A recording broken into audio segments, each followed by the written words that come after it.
Hello everyone, welcome to Jumbo IAS. तो हम करेंगे आज जुलाई सेकेंड पार्ट, जिसमें हमने डिस्कस करना है कि भी कौन से करंट अफेयर जो है वो न्यूज़ में रहे थे, starting from economy to polity to geography to environment to science and tech and etcetera. तो जितनी भी चीज़ें न्यूज़ में रही थी उनको हमने डिस्कस करना है, और साथ में ये भी देखना है किसी भी टॉपिक में से एमसीक्यू बन कह सकता है। देखो, बहुत सारे एमसीक्यूज ना आप लोगों को मिल जाएंगे वैसे तो, लेकिन फिर भी अगर आप खुद से एमसीक्यूज बनाने की कोशिश करोगे कि भाई ये टॉपिक रहा, इसमें 3 ये फैक्ट मुझे याद करने हैं, तो एमसीक्यू कैसे बन सकता है? क्या ये आएगा वन लाइनर, या इसमें 2 स्टेटमेंट्स आ सकते हैं, या 3 स्टेटमेंट्स आ सकते हैं?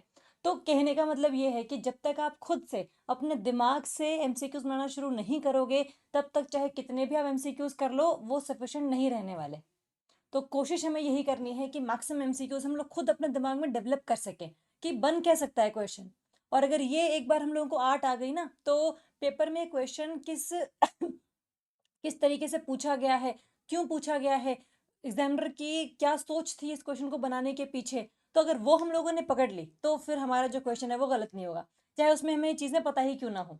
है ना? मतलब नहीं पता ही क्यों ना हो, कि हमें नहीं भी आइडिया कि भी सेंटेंस में ये लिखा था, पढ़ा नहीं था, फिर भी जो है वो क्वेश्चन इजीली टैकल हो सकता है, क्योंकि आप लोगों ने ऑप्शंस को एलिमिनेट करने का जो तरीका है वो सीख लिया है by developing multiple MCQs in your mind.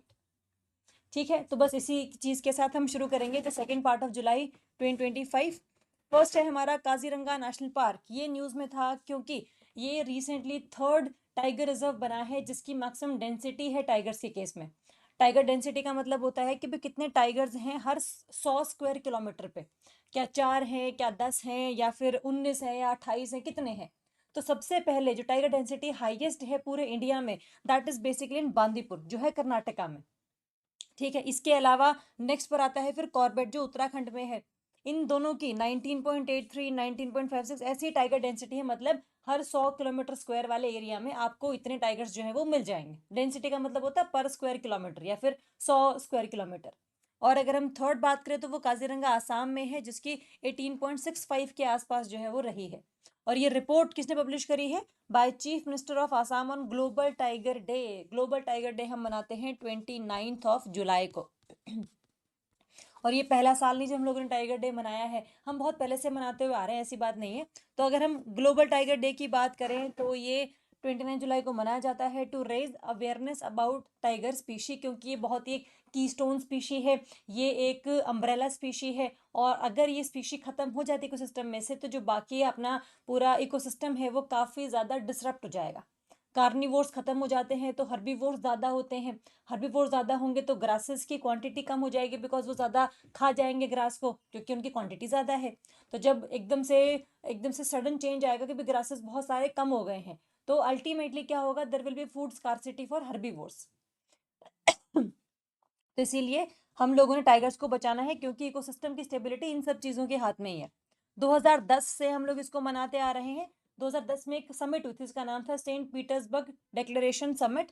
Russia में है, जहां पर 13 टाइगर रेंज कंट्रीज इकट्ठी हुई थी, और उन्होंने ये बोला था कि भाई हम टाइगर्स को बचाएंगे। और क्योंकि 2010 चल रहा है अभी, ये 2022 तक आते आते हम लोग जितने भी टाइगर्स हमारे देश में अभी हैं उसका हम डबल कर देंगे।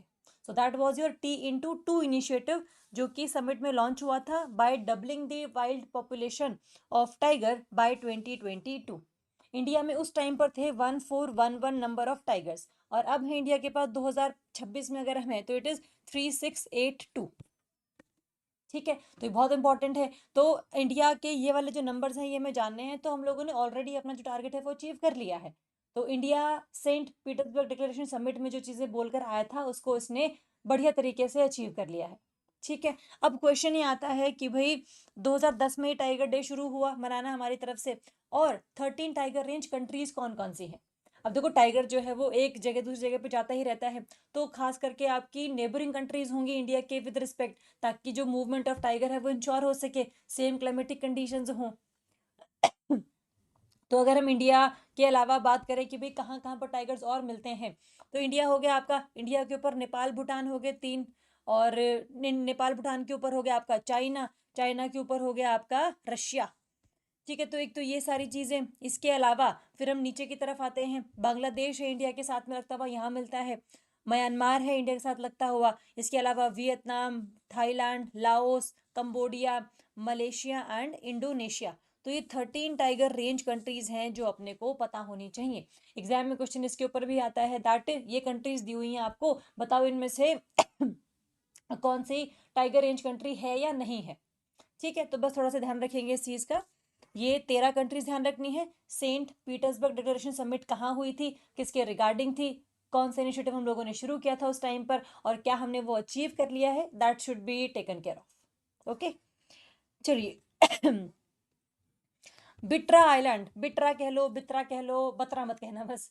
ठीक है, तो ये आइलैंड है बेसिकली, न्यूज में क्यों है, ये है आपका पहली बात तो लक्षद्वीप में। ये न्यूज में इसलिए था क्योंकि लक्षद्वीप एडमिनिस्ट्रेशन ने एक नोटिफिकेशन जारी किया है कि भाई हम इस आइलैंड को ना अक्वायर करेंगे और इस पर हम बनाएंगे एक बढ़िया सा defence military outpost, so that जो ये लक्षद्वीप वाला एरिया है वो प्रॉपर हम यूज़ कर सकें कि चाइना की हेजेमनी काउंटर कर सकें, ट्रेड को हम बड़े तरीके से इंश्योर कर सकें, तो जो मिलिट्री की प्रेजेंस है वो जनरली यहाँ पर रहे। तो इसीलिए ये न्यूज़ में था, जिसकी वजह से काफ़ी ज़्यादा जो स्ट्रॉन्ग ऑपोजिशन है फ्रॉम लोकल्स ये देखने को मिली थी, क्योंकि इन्होंने ये कहा था कि भाई अगर आप इसको अक्वायर करोगे तो जो लोग यहाँ पर रहते हैं उनको आप कहीं और सेटल करोगे, तो यहाँ पर तो उनका घर है, कल्चर यहीं पर ही है उनका, सब कुछ लोग आसपास साथ में ही रहते हैं, तो it is not right notification. ठीक है, तो दैट वाज इन न्यूज़। अगर हम बित्रा आइलैंड की बात करें तो it was propose for acquisition to build a defence outpost enhancing India's maritime domain awareness, कि भाई जो इंडिया का जो मैरीटाइम एरिया है ना, जिसमें चाइना से खतरा है, हमें हमें अपना अपना पाकिस्तान से खतरा है, तो उस चीज़ को काउंटर करने के लिए हम लोगों ने ये डिफेंस आउटपोस्ट बनाया था, जिसमें धीरे धीरे जो आईएनएस द्वीप्रक्षक कावारती और आईएनएस जटायु जो है मिनिकॉय पर हम लोग धीरे धीरे स्टैब्लिश करने की सोच रहे थे। अगर आप मैप में इसको देखो तो this is your Lakshadweep islands, total group of 36 islands, और यहाँ पर आपको 3 चैनल्स देखने को मिलेंगे। One is your 8 degree channel जो इंडिया के लक्षद्वीप के मिनिकॉय को अलग करता है विद मॉलदीव्स। ठीक है, नीचे इसके मॉलदीव्स है मिनिकॉय, और ये वाले जो अमिंडीवी आइलैंड्स हैं इनको अलग करता है आपका ये 9 डिग्री चैनल। ठीक है, तो मतलब कहने का ये है कि ये 8 और 9 डिग्री चैनल बड़े इंपॉर्टेंट है हमारे लिए, ये ध्यान रखेंगे। और इसमें ना कई बार वो भी आता है, 11 डिग्री चैनल भी आता है, तो मतलब हल्का सा ध्यान रखना। 9 डिग्री वाला जो है वो मिनिकॉय और कार्डमम आइलैंड्स के बीच में है, और जो आपका अमिंडीवी और कार्डमम और अमिंडीवी के बीच में है आपका 11 डिग्री चैनल। तो बस लैटिट्यूड्स हैं बेसिकली, बस ये ध्यान रख लेना, और कुछ खास इसमें बात हमारी है नहीं। अच्छा, बिट्रा आइलैंड है आपका ये वाला, ये चैटलर्ट, किल्तान, पेरुम, मालपर, इन सब के आसपास है, तो थोड़ा ध्यान रखना ये अरेबियन सी वाले एरिया में है, और पाकिस्तान से नीचे अरेबियन सी वाला एरिया, अफ्रीका वाला एरिया, तो काफ़ी नेवल प्रेजेंस अगर इंडिया की यहाँ पर रहेगी तो थोड़ा सा हमारे को हेजेमनाइज करना मुश्किल होगा बाय चाइना और एनी अदर कंट्री। ठीक है, इसीलिए बस ये लोकेशन न्यूज़ में थी, ध्यान रख लेना। और इसके पीछे लोकल्स ने किस तरीके से प्रोटेस्ट किया है कि क्या लोग सहमत है या नहीं सहमत, तो देन आंसर इज असहमत। ओके, चलिए नेक्स्ट हमने बात करनी है तडोबा अंधेरी टाइगर रिजर्व। ये इंपॉर्टेंट है क्योंकि recently he national board for wild life ने ये अनाउंस कर दिया है कि भाई जो महाराष्ट्र का चंद्रपुर डिस्ट्रिक्ट है, जो विद इन टाइगर कॉरिडोर है, टाइगर रिजर्व है, जो आपका है with in Tadoba tiger reserve और टिपेश्वर वाइल्ड लाइफ सेंचुरी, और crucial which is crucial for tiger movement and gene flow, एक है आपका कन्हार गांव। ठीक है, ये भी आपकी वाइल्ड लाइफ सेंचुरी है। तो ये 3 जगहों के बीच का बहुत एक इंपॉर्टेंट कॉरिडोर है। देखो टाइगर रिजर्व नहीं है ये टाइगर कॉरिडोर है। मतलब अगर टाइगर्स को यहाँ से इस टाइगर रिजर्व से इस वाइल्ड लाइफ सेंचुरी में जाना हो तो अल्टीमेटली किस तरीके से जो है ये मूव करेंगे कि बीच में कोई जो है एक्सीडेंट्स ना हो या फिर किसी भी ह्यूमन को कोई नेगेटिव हार्म ना पहुंचे, तो इसके लिए प्रॉपर बनाए जाते हैं कॉरिडोर्स। ठीक है, तो यहाँ पर महाराष्ट्र के चंद्रपुर डिस्ट्रिक्ट में एनबीडब्ल्यूएल की तरफ से, NBWL is your national board for wild life which is chaired by prime minister, and this body was formed under WPA 1972 act, जिसका मतलब क्या है, स्टैट्यूटरी बॉडी है ये, क्योंकि हमने 1972 में 4 चीज़ें बोली थी कि भाई एक तो wild life sanctuaries, national park, community reserve और कंजर्वेशन रिजर्व, ये सब चीज़ें जो है वो प्रोटेक्टेड एरियाज में आएंगी विद इन इंडियन गवर्नमेंट। 2006 में बाद में टाइगर रिजर्व आए थे, जो हम लोगों ने NTCA को बनाते टाइम इसको 5वीं कैटेगरी में ऐड किया था, that these are the protected areas within central government. ठीक है, तो बस ये बताओ NBWL क्या है। तो माइनिंग प्रोजेक्ट है, इसको अलाउ कर दिया है बाय एनबीडब्ल्यूएल। जो दुर्गापुर ओपन कास्ट प्रोजेक्ट है, जिसमें ये बोला गया है कि भाई जो ये वेस्टर्न कोलफील्ड लिमिटेड है, that's the name of company, इसको क्लियरेंस मिल गया है to divert 80.77 hectares of forest land within the tiger corridor. तो अगर कॉरिडोर में आप माइनिंग स्टार्ट कर देते हैं तो टाइगर्स की मूवमेंट कैसे होगी? How will they move from one place to another place? तो कहीं ना कहीं नेगेटिव इम्पैक्ट देखने को मिलेगा। पोचिंग, हंटिंग, इसमें भी इजाफा देखने को मिल सकता है। इसीलिए वहाँ के लोकल्स ने काफ़ी प्रोटेस्ट भी किया है। ठीक है, आपको पता हो कि भाई ये जो ओपन कास्ट माइन प्रोजेक्ट है आपका दुर्गापुर वाला एरिया, तो महाराष्ट्र में है पहली बात तो ये। और इसके अलावा तडोबा अंधेरी टाइगर रिजर्व, कन्हार गांव और टिपेश्वर वाइल्ड लाइफ सेंचुरी, ये जो है इन 3 की रिजर्व्स के बीच में लाया करता है।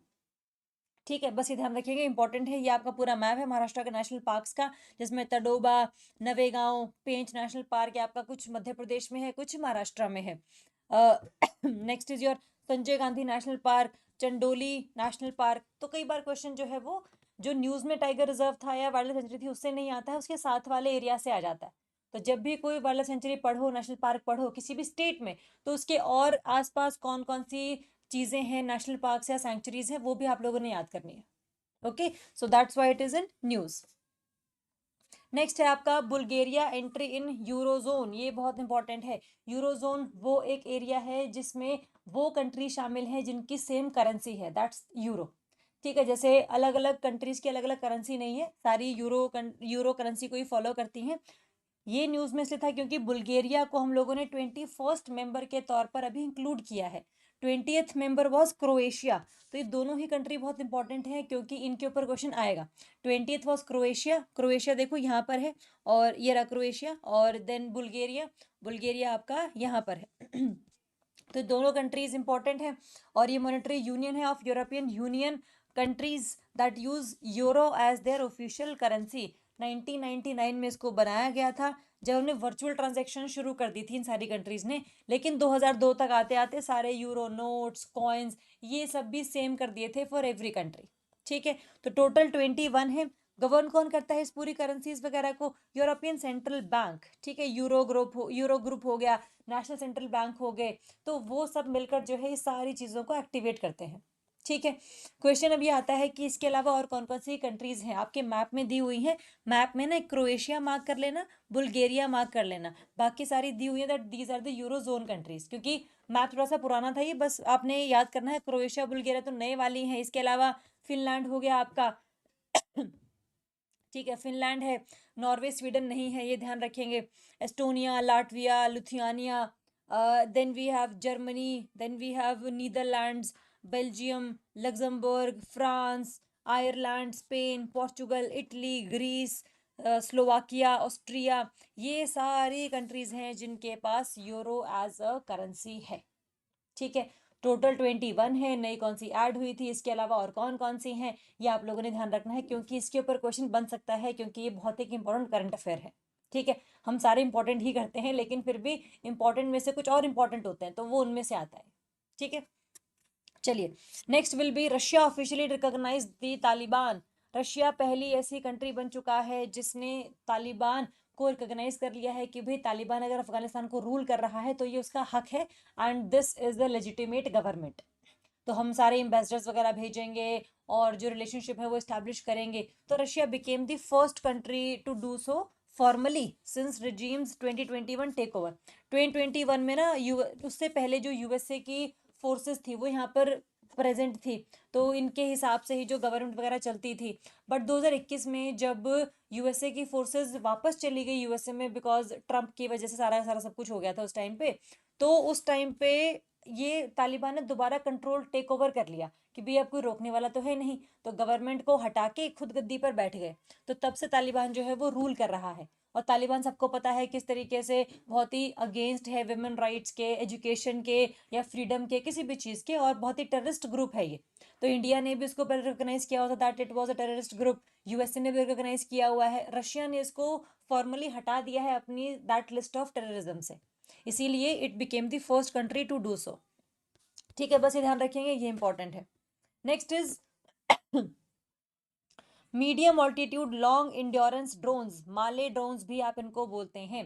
इंडिया ने रिसेंटली ही 20,000 करोड़ रुपए का जो ये प्रोक्योरमेंट है of 87 medium altitude long endurance drones ये स्टार्ट कर दिए हैं शुरू खरीदने अपने डोमेस्टिक फर्म से, so that make in India initiative को हम और ज़्यादा प्रमोट कर सके। जनरली क्या है, ये जो ड्रोन्स है ये हम लोगों को पहले इजरायली फर्म ने प्रेजेंट मतलब देने थे, लेकिन उसके बाद जो है हमने टेक्नोलॉजी ट्रांसफर करवा लिया इनसे। तो जितने भी अभी ड्रोन्स हैं इनमें 60% जो इंडिजिनस कंटेंट यूज हो रखा है, और इसको जो हमारी देश में ही प्रेजेंट कंपनीज हैं वो बना रहे हैं, because technology transfer has already happened, है ना। तो ये ध्यान रखेंगे। माले क्या है आपका, ड्रोन्स है मतलब यूएवीज हैं, अनमैन्ड एरियल व्हीकल्स, जो उड़ते हैं मीडियम ऑल्टीट्यूड पे अराउंड 35,000 फीट, और जो 30 घंटे लगातार फ्लाइट में रह सकते हैं without needing any much fuel. ठीक है, तो that's important. They are use for intelligence, surveillance, reconnaissance and limited combat missions. कौन दुश्मन देश आ रहा है, कहाँ से ड्रोन और आ रहे हैं इंडिया में, तो वो सारी जानकारी जो है वो ये वाले ड्रोन्स हमें देते रहेंगे, जिनका नाम है आपका माले ड्रोन्स। ठीक है, मतलब Male is not the capital of Maldives वो वाला, लेकिन बस पता हो कि ड्रोन्स का medium altitude range long endurance drones हैं ये। ठीक है, under make in India initiative हम इसको बना रहे हैं। और फीचर्स क्या है, इंड्योरेंस 30 घंटे लगातार फ्लाइट में रह सकता है, ऑल्टीट्यूड 35,000 फीट पर रह सकता है। इनके ऊपर क्वेश्चन बनेंगे जनरली। अब पेलोड देखो क्या रहेंगे आपके, different cameras, radars, combat modules, ये सब भी होगी, बिकॉज अगर आपने पहचान लिया कि भाई दुश्मन देश का ड्रोन जो है वो आ रहा है, अब आप सिर्फ बताओगे तो नहीं कि भाई देखो ड्रोन आ गया, तुमने जो करना है वो कर लो। कुछ ना कुछ तो हम लोगों ने वहां पर भी वेपन्स वगैरह रखे होंगे, सो दैट हम उसको वहीं पर इंटरसेप्ट कर सके। तो वो चीजें जो है बहुत इंपॉर्टेंट है। रियल टाइम आईएसआर है which enables persistent monitoring across terrains, चाहे बीच हो, चाहे माउंटेन्स हो, चाहे प्लेन्स हो, चाहे प्लाट्यूज हो, हर तरीके का जो आपका टेरेन है उसमें इसको हम लोग यूज कर सकते हैं, कोई दिक्कत नहीं है। 60% लोकली मैन्युफैक्चर्ड कंटेंट है हमारा, जिसकी वजह से हम लोग इम्पोर्ट पर कम डिपेंडेंट रहते हैं आजकल। सो that's why it was in news. Remote operations हैं, कंट्रोल्ड वाया ग्राउंड स्टेशंस, कोई पर्सन बैठा नहीं है ड्रोन में, इसलिए जान वाला खतरा भी नहीं है, इसीलिए ग्राउंड स्टेशन से इसको कंट्रोल करो विद सिक्योर कम्युनिकेशन लिंक्स, और इसीलिए हम लोग इंटेलिजेंस वगैरह को और ज़्यादा मतलब इफेक्टिव बना सकते हैं, है ना। तो ये न्यूज़ में क्यों था, क्योंकि अभी रिसेंटली प्रोक्योरमेंट हम लोगों ने शुरू की है इसकी। तो ये ड्रोन्स क्या हैं, क्यों हैं, क्या करते हैं, इसको किसने बनाया है, इंडिया का क्या रोल है, क्या कंट्रीब्यूशन है, वो सब चीज़ें इंपॉर्टेंट है इसमें। चलिए, नेक्स्ट विल बी आईएनएस निस्तार, निस्तार कह लो, निस्तर कह लो, तुम्हारी मर्जी है, which is a diving support vessel. देखो इंडिया अब चाहता है कि हम डीप सी माइनिंग करें। अब डीप सी माइनिंग में ना आपको बहुत सारे बहुत इफेक्टिव और एफिशिएंट डाइवर्स को उतारना पड़ेगा। आपको प्रॉपर जो एक व्हीकल है, जैसे मत्स्यान हम लोगों ने बनाया था, जो 6,000 मीटर तक जा सकता था नीचे डीप सी लेवल में, तो वो हम लोगों को बनाने हैं। लेकिन मान लीजिए कोई डिजास्टर अगर हो जाती है, कोई पर्सन गया है वो वापस नहीं आया है, तो उसको बचाने का जो काम है वो कौन करेगा, वो काम करेगा आपका आईएनएस निस्तार। ठीक है, रिसेंटली इसको कमीशन किया गया है by Indian navy. It's first indigenously designed diving support vessel eight Visakhapatnam. India का पहला इंडिजिनस वाला सिस्टम है ये सारा का सारा, विशाखापट्टनम में इसको लॉन्च किया गया है। और basically design for deep sea diving, कि लोग अगर डीप सी डाइविंग करने जा रहे हैं तो वापस नहीं आए तो बचाने के लिए, सबमरीन का रेस्क्यू, मतलब सबमरीन में कोई गड़बड़ हो जाती है, लोग उसके अंदर बैठे हुए हैं, तो अल्टीमेटली उनको बचाना। एंड अंडर वाटर ऑपरेशंस, जितने भी वाटर ऑपरेशंस हम लोग कर रहे हैं, तो उनमें भी इसको काफ़ी सपोर्ट जो है, ये सपोर्ट जो है बाकी सब चीज़ों को देगा। ठीक है, तो ये सारा इसका बेसिक मकसद है कि इसको क्यों बनाया गया है। It serves as the mothership for deep submergence rescue vehicle, DSRVs basically हम इनको बोलते हैं। तो आईएनएस निस्तार जो है वो बेसिकली एक मदरशिप के तरीके से है, मतलब एक एक ऐसा शिप जिसमें काफ़ी टेक्नोलॉजिकल एडवांसमेंट्स हैं, ताकि कोई भी अगर डिजास्टर हो जाती है तो बचाने के लिए हम लायक रहे। ठीक है, डेवलप किसने किया है, एचएसएल ने डेवलप किया है, which is Hindustan shipyard limited, Visakhapatnam में इसका हेडक्वार्टर है। और 80% कंटेंट जो है वो इंडिजिनस है, मतलब हम इंडिजिनस तो बोलते हैं इसको, लेकिन पूरा कंटेंट नहीं है, लेकिन 80% कंटेंट तो है इंडिजिनस लेवल पे। Okay, so it is very important. INS Nistar objective again वही है, support submarine rescue operations, emergency evacuation, conduct deep sea saturations and air diving missions, ये सब जितने भी चीज़ें हैं इन सब में सपोर्ट करेगा ये। और एयर डाइविंग चैम्बर्स हैं, साइड स्कैन सोनार सिस्टम है, हाउस सेचुरेशन डाइविंग सिस्टम्स हैं। इसके अलावा मेडिकल इंफ्रास्ट्रक्चर, कुछ भी दिक्कत हो जाती है, ऑपरेशन थिएटर, आईसीयू, अपना चैम्बर, ये सब कुछ जो है इसमें मिलेगा आपको। तो ये खुद डाइव करके नहीं जा रहा है, पूरा आईएनएस है, शिप है बेसिकली, ये तो देखो शिप है ये। तो इसका काम है ये है कि इसमें काफ़ी हमने इक्विपमेंट्स रखे हुए हैं कि अगर बाई चांस कोई डिजास्टर हो जाती है अंडर वाटर तो उसको बंदे को हम बचा सके। ठीक है, so that's important about INS निस्तार। थोड़ा खांसी की वजह से आपको दिक्कत हो सकती है, लेकिन अब इसका कुछ कुछ हम कर नहीं सकते, तो आपको सहनी पड़ेगी, मुझे भी सहनी पड़ रही है, आप लोगों को भी सहनी पड़ेगी। चलिए, आईएनएस निस्तार के बाद हम चलेंगे आगे with Astra beyond visual range air to air missile, B V RAAM का कॉन्सेप्ट है। देखो, बियॉन्ड विजुअल रेंज का मतलब क्या होता है कि मिसाइल ना आपको आती हुई दिखती नहीं है, लेकिन आपके सिस्टम के वजह से बढ़िया रडार्स है जिसको पता है कि भाई यहाँ से 100 किलोमीटर दूर एक मिसाइल जो है वो किसी ने हम लोगों पर दागी है। अगर आपने उसको इंटरसेप्ट करना है मिसाइल को, तो आपको एक ऐसी मिसाइल भेजनी पड़ेगी जो अगेन 100 किलोमीटर तक जाए, आपकी विजुअल रेंज के बियॉन्ड रहे। तो अस्त्र मिसाइल एक ऐसी रेंज है, एक ऐसी मिसाइल है जो कि एयर टू एयर आपकी बियॉन्ड विजुअल रेंज में जाकर जो है किसी मिसाइल को इंटरसेप्ट कर सकती है। तो अस्त्र मिसाइल आपकी बेसिकली इंपॉर्टेंट है। डीआरडीओ और इंडियन एयरफोर्स ने मिलकर इसको बनाया था और सक्सेसफुली टेस्ट फायर कर लिया गया है इसको। और design for engaging enemy aircraft beyond the line of sight with an indigenously developed radio frequency seeker radar. Basically जो है हम लोगों ने खुद बनाया है, इट इज इंडिजिनसली डेवलप्ड। ठीक है, जिससे इसकी प्रिसीजन, टेक्नोलॉजिकल रिलायबिलिटी, ये सब बड़ा इंपॉर्टेंट नहीं है, बस ध्यान रख लेंगे बीवी राम क्या है, अस्त्र मिसाइल क्या है, what is the meaning of beyond visual range, बस ये आइडिया होना चाहिए। इसके अलावा इसकी स्ट्राइक रेंज कितनी है, ये capable of hitting aerial targets over 100 kilometre away, making it a long range engagement weapon. अगर मिसाइल बिल्कुल पास में ही आ गई है तो उसको मारना हल्का सा मुश्किल हो जाता है, क्योंकि उसका डेबरी वगैरह भी हमारे धरती पर ही गिरेगा, और क्या पता हम उसको ना इंटरसेप्ट कर पाए, तो वो बहुत डायरेक्टली हमारे सरफेस को हिट कर सकता है। तो ऐसी मिसाइल जो बहुत दूर है अभी इंडिया के सरफेस से, उसको मार गिराना है अगर, तो दैट्स अ चैलेंज, है ना। रेडियो फ्रिक्वेंसी सीकर है, जो fully indigenous radio frequency seeker है हमारे पास, enhancing target lock on capabilities in diverse conditions. एक बार लॉक अगर आपने कर दिया टारगेट के ऊपर, तो ये उसको जो है हिट करके ही आएगी, उससे पहले ये वापस नहीं आएगी, मतलब वापस तो नहीं आएगी, ऑब्वियसली इंटरसेप्ट किया है तो वो भी साथ में ही खत्म हो जाएगी, बट हाँ, लॉक ऑन कैपेबिलिटीज है कि उसी टारगेट को जाकर आप लोगों ने हिट करना है। इसके अलावा हाई मैन्यूवरेबिलिटी है, design for high speed interception even against agile fighter jets और यूएवीज। मतलब अगर कोई फाइटर एयरक्राफ्ट भी जो मतलब यहाँ वहाँ होते रहते हैं ना, उनको भी अगर आपने इसके पास लॉक कर दिया है तो ये अल्टीमेटली उनको हिट करेगी। ऐसा नहीं होगा कि भाई वो वहीं चले गए तो वो सीधी निकल गई, नहीं, उसके साथ हो जाएगी, तो हिट करके ही मतलब दम लेगी लास्ट में। वर्सटैलिटी है, इसको आप किसी भी मल्टीपल फाइटर प्लेटफॉर्म से लॉन्च कर सकते हैं। एयर टू एयर है ना, तो आपको किसी हेलीकॉप्टर या किसी फाइटर एयरक्राफ्ट से ही लॉन्च करनी पड़ेगी। तो तेजस हो गया, मिराज 2000 हो गया, मिग 29 हो गया, मतलब क्योंकि अब तो हम लोगों ने इसको थोड़ा सा वो कर दिया है ना, फेज आउट कर दिया है, तो जो भी हेलीकॉप्टर है हमारे पास, जो भी फाइटर एयरक्राफ्ट है हमारे पास, उन सब से हम लोग इजीली इसको लॉन्च कर सकते हैं। ठीक है।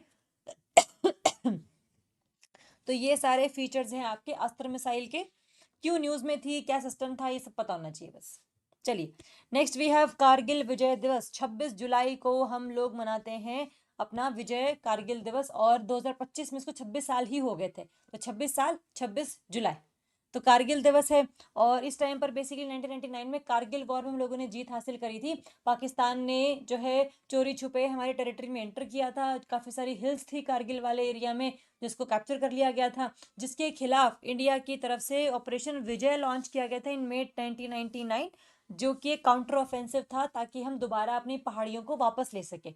और एयरफोर्स की तरफ से भी एक लॉन्च किया गया था ऑपरेशन, जिसका नाम था ऑपरेशन सफ़ेद सागर, जिसमें मिराज 2000 हम लोगों ने लॉन्च किए थे फॉर हाई ऑल्टीट्यूड स्ट्राइक्स, कि भाई अगर लैंड पर काफ़ी दिक्कतें होती हैं टारगेट करने के लिए, तो हम हवा से लॉन्च करेंगे। तो ऑपरेशन सफ़ेद सागर और ऑपरेशन विजय, ये दो इंपॉर्टेंट थे जहां पर हम लोगों ने रिक्लेम किया था अपने सारे एक्वायर्ड एरिया को। ठीक है, तो 26 जुलाई 1999 इज बेसिकली दैट डे जहां पर हमने all heights and all positions were reclaimed, and that's why we celebrate victory और विजय दिवस at that day. चलिए, next will talk about operation Divya दृष्टि। ये बहुत इंपॉर्टेंट है। देखो, दिव्य दृष्टि का मतलब है एआई का सहारा लेना, क्योंकि दिव्य है ना, आर्टिफिशियल इंटेलिजेंस है। अब जो चीजें ह्यूमन माइंड के लिए पॉसिबल नहीं है वो एआई कर सकता है, तो दिव्य चीज है बेसिकली। तो याद करने के लिए आप इसको याद कर लेना कि दिव्य दृष्टि इज द इंडियन आर्मी का एक सक्सेसफुल ऑपरेशन है, एक्सरसाइज है, जो कि टेस्ट करता है artificial intelligence based battlefield awareness, कि अगर कोई देश एआई का सहारा लेकर बैटलफील्ड में अपने आप को सुपीरियर फील करवाता है तो क्या हम लोग उसके लिए तैयार हैं, क्या हमारे सोल्जर्स भी एआई इनेबल्ड चीज़ों के बारे में अवगत हैं। तो ये सारी अवेयरनेस फैलाना, रियल टाइम सर्वेलेंस को प्रमोट करना, next generation warfare technologies under high altitude operational conditions, इन सब के चलते हुए क्या हमारे सोल्जर्स तैयार हैं, तो वो सारी जो बातें हैं वो पता लगती हैं इन एक्सरसाइज दिव्य दृष्टि। किसने कराई है? इंडियन आर्मी ने करवाई है बेसिकली सिक्किम वाले एरिया में। ठीक है, ताकि ये भी हम बता सकें कि भाई आप कैसे एआई को यूज कर सकते हैं। How can you integrate AI sensors with communication systems for seamless data flow, और जितने भी आपके यूएवीज वगैरह हैं वो भी कैसे आर्टिफिशियल इंटेलिजेंस को यूज कर सकते हैं इन कॉम्बैट सिनेरियोस। तो कहने का मतलब है AI is equals to Divya दृष्टि, इंडियन आर्मी की तरफ से की गई एक्सरसाइज है सिक्किम वाले एरिया में, ताकि सोल्जर्स को और हमारे सिस्टम्स को हम तैयार कर सकें कि भाई हम खुद भी एआई यूज करें, और अगर कोई और एआई यूज कर रहा है तो उसको हम काउंटर भी कर सकें। तो दोनों ही हमारे मकसद है। चलिए, नेक्स्ट विल डिस्कस प्रलय क्वाजी बैलिस्टिक मिसाइल। देखो, दो मिसाइल्स होती हैं, एक होती है आपकी बैलिस्टिक, ओके, और एक होती है आपकी क्रूज मिसाइल। बैलिस्टिक मिसाइल होती है जो हम लोग अटैक के लिए काम करते हैं, जैसे बैलिस्टिक मिसाइल ऐसे लॉन्च होती है, this is the parabolic path that ballistic missile has. ये क्या होता है ना कि मतलब ये पहले आउटसाइड द एटमॉस्फेयर जाएगी, यहाँ तक इसके पास इंजन होगा, इस वाले एरिया तक, तो कि इंजन का यूज करके, मोटर्स का यूज करके यहाँ तक पहुंच गई।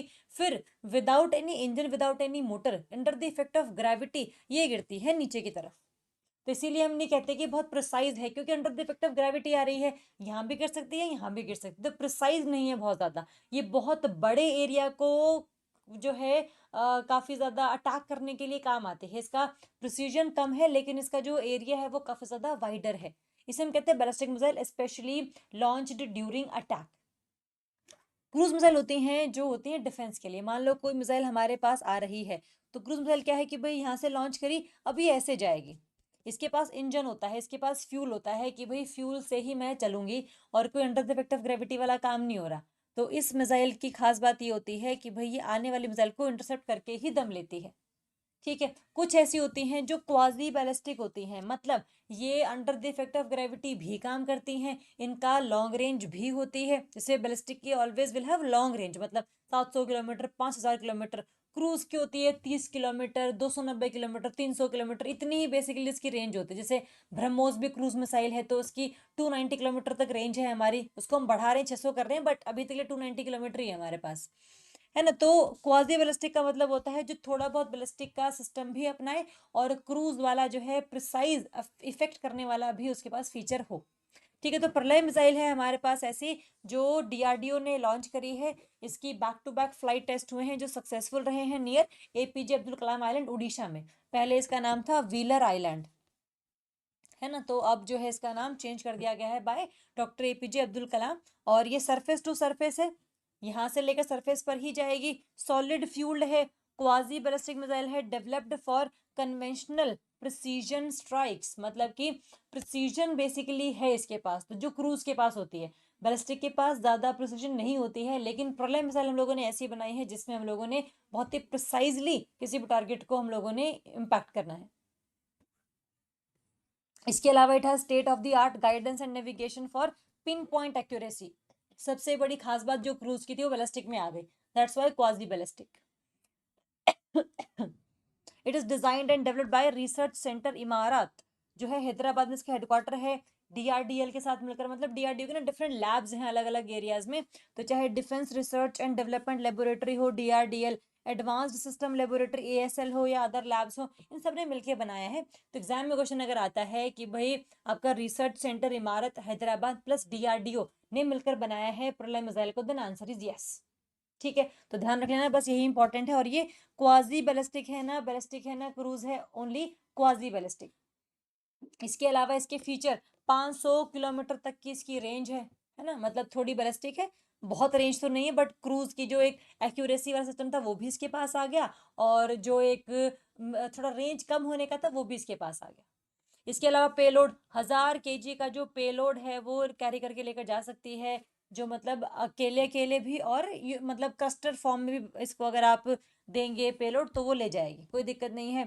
इन फ्लाइट मनूवरेबिलिटी है, जब ये फ्लाइट में है तो ऐसा नहीं कि वो ऐसी जाती रहेगी, उसको आप यहाँ वहां भी कर सकते हैं, इट इज मनूवरेबल, तो ये बहुत इंपॉर्टेंट है। Navigation features inertial navigation system and satellite based guidance, तो सारा सिग्नल्स जो है वो हम लोगों को सैटेलाइट्स के थ्रू भी मिल रहे हैं, प्लस हमारा जो सिस्टम है नेविगेशन वाला उसके थ्रू भी हम काफ़ी इसको कम्युनिकेशन प्रोवाइड करवा रहे हैं। तो ये सारी बातें हैं। Road mobile and quick launch system है, मतलब अगर आपने इसको लॉन्च करना है तो आपको एक जगह पे रखने की ज़रूरत नहीं है इसे, ये through any tanker, through any any जो है सिस्टम, उससे आप इसको लॉन्च कर सकते हैं। That's why we use that road mobile and quick launch system. ठीक है, तो प्रलय मिसाइल क्या है, इसके क्या फीचर्स हैं, कैसे ये दिखती है, क्यों क्वाजी बैलिस्टिक है, बैलिस्टिक प्लस क्रूज में क्या डिफरेंस होता है, कौन किसके काम आता है, ये सारी चीज़ें हमारे लिए इंपॉर्टेंट है। ठीक है, चलिए नेक्स्ट वी है ऑपरेशन शिव शक्ति। ये काउंटर इन्फिल्ट्रेशन सिस्टम है जो कि इंडियन आर्मी ने चलाया था जम्मू एंड कश्मीर में, ताकि जितने भी टेररिस्ट हैं जो एलओसी को पार करके जम्मू कश्मीर में आए हैं उनको हम खत्म कर सके। ठीक है, सो Shiv Shakti operation is very important, conducted by Indian Army White Knight Corps in synergy with Jammu and Kashmir police not police. ठीक है, तो इस पुलिस के थ्रू ये जो सारा ऑपरेशन है वो ऑर्गेनाइज किया गया है। शिव शक्ति पता होना चाहिए हमें। एक ऑपरेशन शिव भी है जो कि इंडियन आर्मी की एक्सरसाइज थी फॉर श्री अमरनाथ यात्रा सिक्योरिटी, जिसमें काफ़ी सारे जो ट्रूप्स थे, काफ़ी सारा जो डिजास्टर रिस्पांस था उसको हम लोगों ने इफेक्टिवली तैयार किया था। तो ऑपरेशन शिव अलग है, शिव जी अमरनाथ यात्रा बेसिकली शिव जी वाली है ना वो, तो फिर शिव उसके रिगार्डिंग है। शिव शक्ति है आपका कोई भी टेररिस्ट जो है वो इंडिया में ना एंटर कर सके, ये ध्यान रखेंगे। ठीक है, इसके अलावा ऑपरेशन महादेव, ऑपरेशन सिंदूर, अपना एक्सरसाइज ड्रोन पर हार, ये हमने बात की हुई है पहले, एक्सरसाइज दिव्य दृष्टि ये भी हम लोगों ने बात की हुई है। तो ये सारे जो ऑपरेशन है ये काफ़ी इंपॉर्टेंट है हमारे लिए। ठीक है, इसको हम याद रखेंगे। नेक्स्ट वी हैव द संचार मित्र स्कीम। संचार मित्र है जो कि शुरू करी है डिपार्टमेंट ऑफ टेली कम्युनिकेशन ने, जिसने संचार मित्र स्कीम को पूरे इंडिया के थ्रू जो है नेशन वाइड एक एक्सपेंशन प्रोवाइड करवा दी है, और जिससे कि डिजिटल लिटरेसी या साइबर सेफ्टी अवेयरनेस जो है वो लोगों तक हम लोगों ने पहुंचानी है, कि कोई भी जो पर्सन है वो डिजिटल अरेस्ट का हिस्सा ना बने, या फिर किसी का कोई अकाउंट हैक ना हो। डिजिटल लिटरेसी लोगों को पता हो कि भाई कोई भी जब लिंक आता है उस पर क्लिक नहीं करना होता है, ठीक है, उसको इग्नोर कर देना होता है, उसको डिलीट कर देना होता है। ठीक है, तो ऐसे किसी भी के खाते में से पैसे निकले नहीं, so that was basically our target. Sanchar Mitra scheme यही है कि हम लोग लोगों को जा जाके बताएंगे। संचार मित्र हम लोगों ने जो है वॉलंटियर आइडेंटिफाई किए हैं जो जा जाके लोगों को सारी चीज़ें बता रहे हैं, जो किसके अंडर काम करेंगे, department of telecommunication under ministry of communication. ठीक है, इसके अलावा to promote digital literacy, cyber hygiene and bridge the gap between citizens and government telecom services, की जैसे कई बार ये होता है ना कि आपका नंबर जो है बंद होने वाला है, तो आप इस लिंक को क्लिक करके जो है आप अपना अकाउंट बंद होने से बचा सकते हैं। तो जैसे आप लिंक पे क्लिक करोगे वैसे आपका जो खाता है वो खाली हो जाएगा, तो उसको हम बोलते हैं डिजिटल लिटरेसी का ना होना।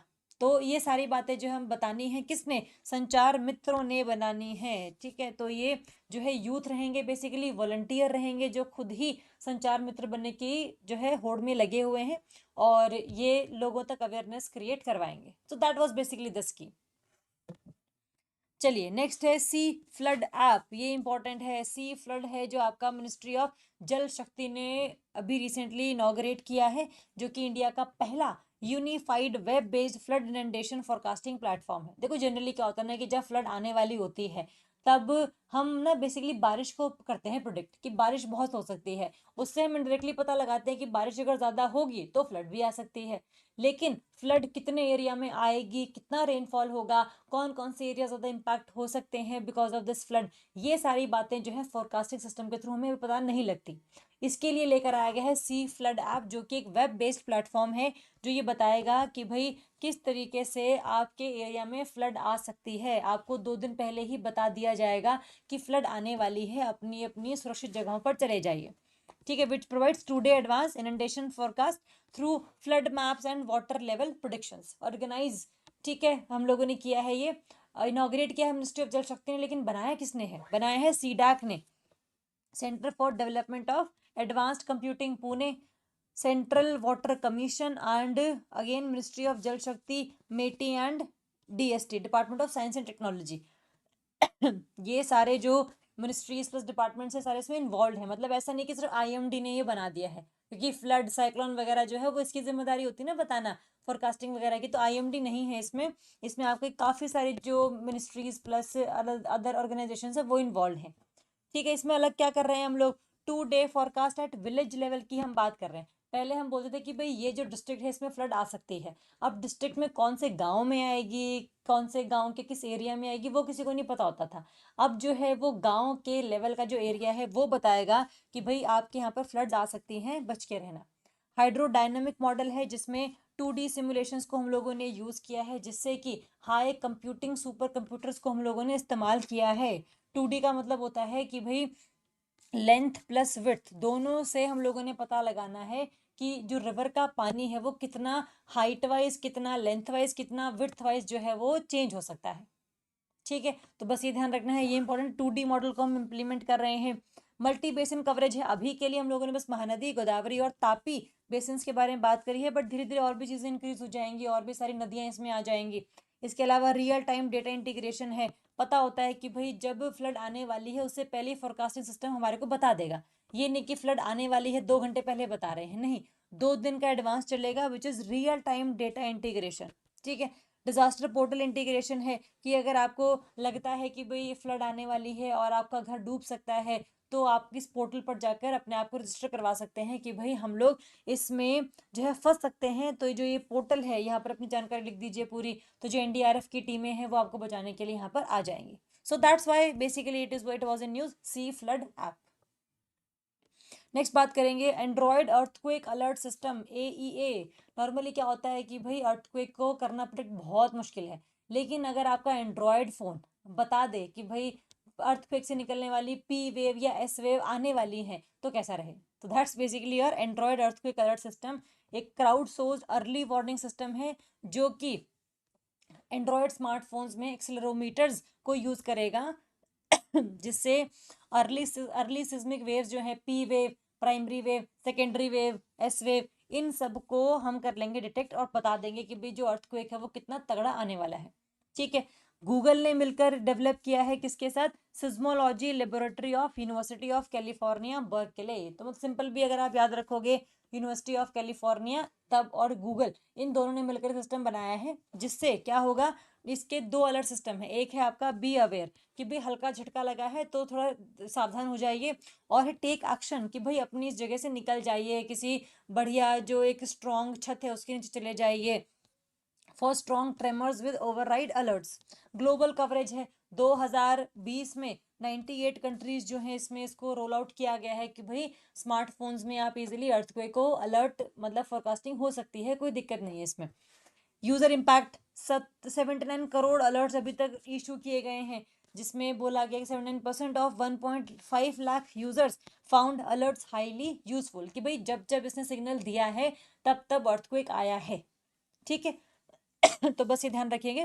जनरली आप लोगों ने देखा होगा, जैसे आपके पास जो पुराना टाइम होता था उसमें क्या था ना, मान लो आप टीवी देख रहे हो, केबल वाला टीवी है या नेटफ्लिक्स वाला टीवी है, कोई बात नहीं, वाईफाई वगैरह वाला, अगर आपका फ़ोन आने वाला होता था तो ऐसे ना हल्का सा केबल में ऐसे चिक चिक सी आवाज़ सी आती थी, तो पता लग जाता था कि भाई ना फ़ोन आने वाला है।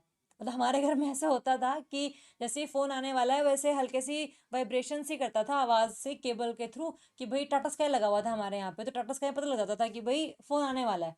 तो वैसे ही अगर वेव्स को हम लोग जो है रिकॉग्नाइज कर लें कि भाई ये वेव है, तो अगर ये P वेव है या S वेव है, उसको अगर हमारा एंड्रॉयड सिस्टम जो है अगर पहचान लेता है तो बता देगा बेसिकली अर्थक्वेक आ रहा है कि नहीं आ रहा है। सो इस वजह से जो है एंड्रॉयड काफ़ी इसमें यूजफुल हो सकता है। तो किसने लॉन्च किया है, क्या है, ये सब पता होना चाहिए। Next we have Klyuchevskoy volcano. देखो नाम थोड़ा सा अलग है हमारे वालों से, लेकिन जो नाम ऐसे ऐसे होंगे वो रशिया में मिलेंगे। तो ये वोल्केनो भी क्या है आपका, रशिया में ही है, जो कि बोला जाता है it is the tallest active volcano in northern hemisphere. और यहाँ पर आया है अर्थक्वेक, जिसकी वजह से ये वोल्केनो हुआ है इरप्ट। ठीक है, ये है आपका रशिया का ये कामाचटका पेनिनसुला, इस वाले एरिया में प्रेजेंट है ये, जो 100 किलोमीटर थोड़ा सा दूर है बस बेरिंग सी के। ठीक है, तो ये तो ध्यान रखेंगे। ये रिंग ऑफ फायर का पार्ट है। रिंग ऑफ फायर क्या आपका पैसिफिक रिंग ऑफ फायर, ये आपका नॉर्थ अमेरिका है, ये साउथ अमेरिका है, ये आपका यूरेशिया है, ये आपका ऑस्ट्रेलिया है। तो ऐसे जो पैसिफिक ओशन है आपका, यहाँ पर काफी सारे अर्थक्वेक वोल्केनोज प्रेजेंट हैं। क्यों? क्योंकि यहाँ पर सबडक्शन ऑफ पैसिफिक प्लेट होती है। ठीक है, जिसकी वजह से कॉन्स्टेंटली अर्थक्वेक आते रहते हैं, फोल्ड माउंटेन्स बनते रहते हैं। Okay, so part of the Pacific ring of fire, जो काफी वोल्केनिक इरप्शंस के लिए इंपॉर्टेंट है। और ये जो है इसके पास यूनेस्को का स्टेटस भी है, core part of volcanoes of Kamchatka world heritage site. कि कामाचटका में काफी सारे वोल्केनोज जैसे लाइन से में है, तो उन सबको दिया हुआ status that it is the world heritage site. ठीक है, तो बस पता हो यार कि मतलब वोल्केनो का नाम क्या है, पैसिफिक रिंग ऑफ फायर में प्रेजेंट है, पैसिफिक रिंग ऑफ फायर कहाँ पर है, यहाँ पर अर्थक्वेक वोल्केनो ज्यादा इरप्ट क्यों होते हैं, ये पता होना चाहिए बस। चलिए, next is we have battery passport framework. ये न्यूज में था क्योंकि अभी गवर्नमेंट ने एक फॉर्मुलेट किया है बैटरी पासपोर्ट फ्रेमवर्क। लोगों का पासपोर्ट तो चलो है ही है, लेकिन बैटरीज का पासपोर्ट भी है। इससे बेसिकली होगा क्या ना कि भाई बैटरी किसने बनाई है और किस कंपनी का इसके ऊपर लोगो लगा हुआ है, इसकी क्या लाइफ है, कहाँ यूज हो सकती है, खराब अगर हो गई है तो वापस कैसे मंगाई जाएगी, तो सेफ्टी ट्रेसेबिलिटी, एक्सपोर्ट रेडीनेस, ये सब जो है हम इंश्योर करेंगे of EV batteries, electric vehicle batteries. ठीक है, तो ये सारी इंपॉर्टेंट है, जिससे कि हर बैटरी के पास एक पासपोर्ट फ्रेमवर्क रहेगा, जो नीति आयोग ने मिलकर लॉन्च किया है विद वेरियस मिनिस्ट्रीज। ओके, सो इसके पीछे कोई मेटी वेटी वगैरह नहीं है, इसके पीछे नीति आयोग है। बैटरी पासपोर्ट के digital identity embedded in a QR code, मतलब हर बैटरी के जो पैकेट होगा उसके ऊपर क्यूआर कोड लगा होगा, जिसमें उसकी सारी कंप्लीट लाइफ साइकिल इंफॉर्मेशन होगी of electric vehicle battery. Reason कहाँ से बना है, कंपोनेंट्स किस चीज से बना है, परफॉर्मेंस मैट्रिक्स कैसा परफॉर्म कर रही है, साथ में कैसे परफॉर्म कर सकती है, कार्बन फुटप्रिंट इसको बनाने में कितना ज्यादा जो कार्बन इमिशन है वो हुआ है, और एंड ऑफ लाइफ डेटा की जब ये खत्म हो जाएगी इसकी लाइफ, तब ये आपने किसको दोबारा सौंपने आनी है। ठीक है, तो इसका जो वेस्ट है वो भी हम दोबारा यूज कर सकते हैं इन डिफरेंट सिस्टम्स। तो ये सारी जो बातें हैं ये लिखी होंगी इस क्यूआर कोड में, जिसे हम कहते हैं बैटरी पासपोर्ट फ्रेमवर्क। ठीक है, और क्या खास बातें हैं, ऑब्जेक्टिव है इसका इंश्योर ईवी सेफ्टी, कि भाई पता हो कि भाई we can identify and prevent faulty और मिसमैच्ड सेल्स, ताकि पता हो हमें कि एक प्रॉपर सिस्टम रहे कि जितनी भी फॉल्टी बैटरीज वगैरह हैं वो हम एक्सपोर्ट ना ही करें, बिकॉज वापस आ जाएंगे अदरवाइज फिर वो। क्वालिटी स्टैंडर्ड्स को हम लोगों ने प्रमोट करना है, साथ में इनेबल लाइफ साइकिल मॉनिटरिंग, जिससे यूजर्स और रिसाइकलर्स को हम लोग हेल्प करते हैं कि भाई इस पूरी बैटरी का यूज कहाँ कहाँ हुआ, उसकी हिस्ट्री आप लोगों को हम लोगों ने बता दी, अब आपने किस तरीके से इसको रिसाइकिल करना है, क्या इसका बनाना है, ये आपके ऊपर है। तो ये प्रॉपर सिस्टम जो है हमारा जनरेट हो चुका है। It also encourage circular economy, जिसमें बैटरी का रीयूज, रिसाइकल, इन सब पर हम लोग प्रमोशन करते हैं। ठीक है, तो ये सारी बातें इंपॉर्टेंट है, ध्यान रखेंगे ये। Next we have hydrogen power driving power car. India ने पहली बार अपनी first hydrogen power driving power car जो है उसको अभी रिसेंटली टेस्ट किया है, जिसको बनाया है आईसीएफ ने, इंटीग्रल कोच फैक्ट्री, चेन्नई में इसका हेडक्वार्टर है। ठीक है, ये जो सिस्टम है ये हमारा 35 हम लोगों ने बनानी है hydrogen train under hydrogen for heritage scheme, जिसमें धीरे धीरे करके हम लोग जो है चीजें बना रहे हैं। बस पता हो कि भाई हम लोगों ने 35 हाइड्रोजन ट्रेन बनानी है under this hydrogen for heritage scheme. इसके अलावा अगर आप हाइड्रोजन ट्रेन की बात करोगे तो हाइड्रोजन फ्यूल सेल पे बेसिकली ये चलती है। ये है आपका फ्यूल सेल। फ्यूल सेल में क्या है, यहाँ पर फ्यूल जाएगा, फ्यूल क्या है आपका hydrogen. Hydrogen can be produced by renewable energy resources और बाय कोल, है ना। तो बेसिकली हमने करना है क्या, पानी को तोड़ना है, अलग करना है उसमें हाइड्रोजन और OH नेगेटिव। तो हाइड्रोजन अगर आप लोगों ने बना लिया है तो उसको आप एज अ फ्यूल यहाँ पे यूज करोगे, जिससे कि जो है इलेक्ट्रिक करंट हमारा ट्रांसफर होगा, इलेक्ट्रॉन्स की मूवमेंट होगी, तो इलेक्ट्रॉन्स जो डायरेक्शन में जाते हैं उससे अलग डायरेक्शन में करंट मूव करता है। तो बस ये ध्यान रख लेना। तो जहाँ जहाँ पर इलेक्ट्रॉन जाएगा वहाँ पर करंट मूव करेगा। यहाँ से हम लोगों ने एयर को इनहेल करवाया है, और इस पूरा ऑक्सीजन और एयर, ऑक्सीजन और हाइड्रोजन का जो एक केमिकल रिएक्शन है उसके बाद अल्टीमेटली जो है water is the by product, मतलब इसके अलावा और कुछ नहीं निकलता है इसमें से, तो कार्बन एमिशन जीरो है। इसीलिए अगर आप किसी भी व्हीकल में हाइड्रोजन फ्यूल सेल वाली चीज़ें यूज़ कर रहे हो तो काफ़ी सारे पॉसिबिलिटी ये हैं कि आप बिल्कुल कार्बन एमिशन नहीं करेंगे। तो इंडिया का पहला ड्राइविंग पावर कार जो है वो रिसेंटली टेस्ट किया गया है, तो बड़ा इंपॉर्टेंट है, जिसके इसकी जो पावर कैपेसिटी है बेसिकली वो कितनी है, 1200 HP हॉर्स पावर, जो कि वर्ल्ड का most powerful hydrogen train engine basically इसे हम लोगों ने लगाया है। ठीक है, तो बस ये ध्यान रखना है, इंपॉर्टेंट है, तो इसको ही हम लोग आगे ट्रेन में तब्दील भी कर देंगे। ठीक है, अभी बस हम लोगों ने टेस्ट किया है कि भाई क्या हम पूरी ट्रेन बना सकते हैं क्या, तो जुलाई के टाइम पर इतना इस टाइम पर हुआ था।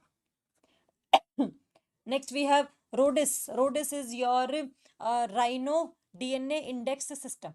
ठीक है, बेसिकली क्या है कि राइनोज ना पूरे इंडिया में एक एक जगह पर मिलते हैं, which is Kaziranga national park in Assam, Manas national park in Assam, Pobitora national park in Assam, Orang national park in Assam. ये 4 जगह हैं असम की, Jaldapara and Gorumara national park in West Bengal और Dudhwa national park in UP. तो ये 6 जगह हैं जहाँ पर मिलता है ग्रेटर वन हॉर्न राइनोसिरोस, जिसके पास एक ही हॉर्न है, और उस हॉर्न की काफ़ी ज़्यादा वैल्यू है क्योंकि इससे मेडिसिन वगैरह बनती हैं, because it is made up of keratin. और काफ़ी सारी चीज़ें और भी इसमें, जैसे अमीनो एसिड्स हैं जो सल्फर कंटेन करते हैं, अपना सिस्टेन, टायरोसिन, हिस्टिडीन, मतलब काफ़ी सारे ऐसे सिस्टम हैं जिसको हम यूज़ करते हैं for making of medicine. Ornamental purposes के लिए भी इसको यूज़ किया जाता है इन चाइना कंट्री, तो काफ़ी हंटिंग और पोचिंग होती है इनकी। इसीलिए हम ये चाहते हैं कि जितने भी आपके राइनोज वगैरह हैं उनका हम DNA प्रोफाइलिंग करें, सो दैट जब लोग इसको हॉर्न के लिए, जब इसका जो हॉर्न है वो ले लेते हैं और आगे बेच देते हैं, तो उसका जो DNA है उसको हम लोग सीज करते हैं बेसिकली, कि भाई जो है अब पकड़ने का काम तो आसाम गवर्नमेंट का ही है ना, कि भाई कम से कम इलीगल ट्रेड हो सके आपके राइनो के हॉर्न्स का।